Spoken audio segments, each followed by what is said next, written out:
코로나19 사태로 미국에서는 의료용품 품귀가 심각합니다. 주 정부와 각 도시, 병원들이 마스크와 의료용품을 구하기 위해 첩보영화 뺨치는 쟁탈전을 벌이고 있습니다. 4월 20일 뉴욕타임스는 동부 매사추세츠주 한 병원의 마스크 확보 과정을 비밀 거래에 빗댔습니다. 이 병원 차량은 음식 배달 트럭으로 위장했고 오고 갈 때 동선도 겹치지 않도록 찼습니다. 병원 관계자는 북동부 전역에서 마스크 수요가 급증해 운송 과정에서 제대로 배달하지 못할 위험이 있다고 봤습니다. 상황을 좀 더 자세히 설명하면 이렇습니다. 매사추세츠주 스프링필드의 병원 베이스테이트 헬스는 4월 미중부의 한 비밀 지역에서 푸드서비스 배달 트럭으로 위장한 차량에 마스크를 가득 실었습니다. 이 차들은 발각되지 않기 위해 병원으로 가는 동선도 바꾸었습니다. 뉴욕타임스는 누군가 아는 사람의 아는 사람을 통한 은밀한 거래였다며 이 병원이 코로나19 환자를 치료하는 의료진을 위해 마스크를 구하려던 것이라고 전했습니다. 이 병원 내과의사인 앤드류 아턴슈타인 박사의 말입니다. 거래가 끝났다고 생각했을 때 FBI가 나타나 마스크 선적분을 검사했다. 그들은 내 의사 자격증까지 검사하려 했다. 아턴슈타인 박사는 마스크들이 암시장으로 가는 것을 막기 위해 FBI가 그렇게 하는 것이라며 좋게 생각했지만 다른 연방기관들이 또 개입해 10시간 이상 마스크 수송이 지연됐다고 말합니다. 이 실랑이는 스프링필드 지역의원이자 하원 세입위원장인 민주당의 리처드 닐 의원이 개입하면서 마무리됐습니다. FBI는 이에 대한 언급을 피했습니다. 대신 코로나19 사태 동안 개인 보호 장비가 불법적으로 유통되거나 사재기가 되지 않도록 노력하고 있다고 밝혔습니다. 주지사들도 각자 도생에 나서고 있습니다.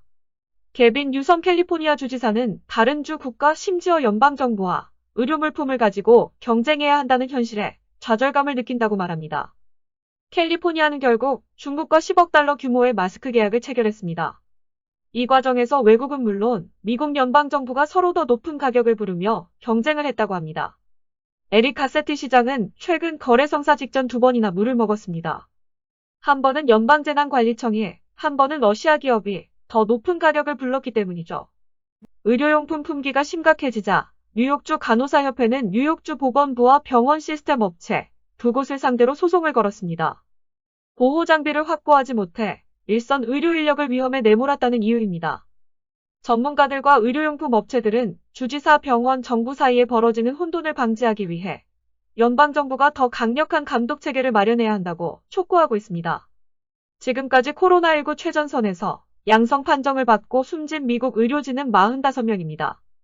뉴욕과 엘라베마, 네바다, 캘리포니아, 플로리다, 메릴랜드, 워싱턴 DC 등 지역도 다양합니다.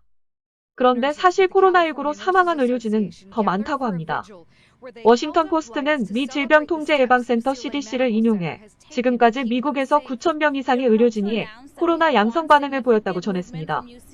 또 많은 지역에서 검사가 부족해 실제로는 이보다 많을 것으로 보인다고 덧붙였습니다. 현장 의료진들은 N95 마스크와 같은 의료 장비 구하기가 하늘의 별 따기라고 말합니다. 정부와 커뮤니티의 지원이 그 어느 때보다 절실한 상황입니다. 이런 상황에서 미국의 한인들이 힘을 모아 의료용 마스크를 기부해 큰 반향을 불러일으켰습니다. 의료진에게 마스크 보내기 캠페인을 펼쳐온 미주민주참여포럼이 그 주인공입니다.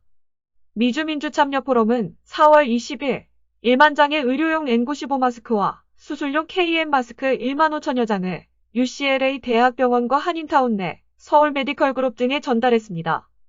미주민주참여포럼 최광철 대표 등 임원진은 4월 20일 UCLA 헬스 코로나19 컬렉션 센터를 찾아 N95 마스크 5,000개를 전달했습니다.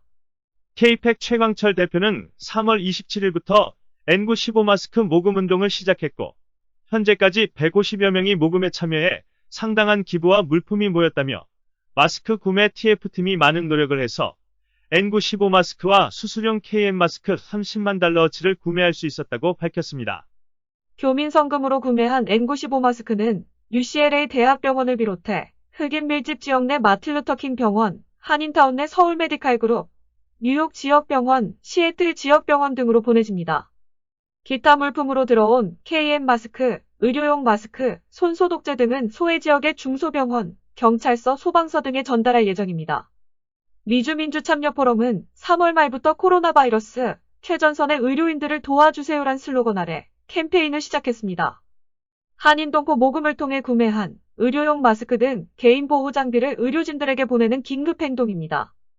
이 단체는 3월 27일부터 마스크 보내기 운동의 필요성을 홍보하며 미국 각 지역 한인회, 민주평통 한인경제단체, 종교단체 등 미주 동포들에게 동참을 호소했습니다. 미주민주참여포럼은 지난 수년 동안 북미 이산가족 상봉, 한국전 종전선언, 개성공단 재개 입양아 시민권 법안 등 여러 가지 활동을 해왔습니다.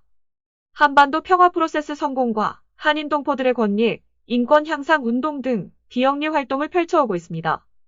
돈 주고도 구할 수 없는 의료용 마스크 기부에 의료진 반응도 뜨겁습니다. 엘리자베스고 UCLA 대학병원 내과의사는 어려운 시기에 도움을 준 한인들에게 큰 감동을 느꼈다. 힘을 모아 팬데믹 위기를 극복하자고 말했습니다. 제이슨한 UCLA 대학병원 응급실 의사도 N95 마스크 등 개인 보호 장비 수급이 매우 불안정한 상황에서 큰 도움을 준 한인사회와 미주민주참여포럼에 진심으로 감사드린다고 말했습니다. 페드라 UCLA 병원 디렉터는 의료진에게 긴급히 필요한 N95 마스크를 구매해 기부한 당신들의 노력에 눈물이 날 정도로 고맙다고 했습니다. 끝까지 시청해주셔서 감사합니다. 공감하셨다면 좋아요와 구독을 꼭 눌러주세요. 구독과 좋아요 버튼을 눌러주세요.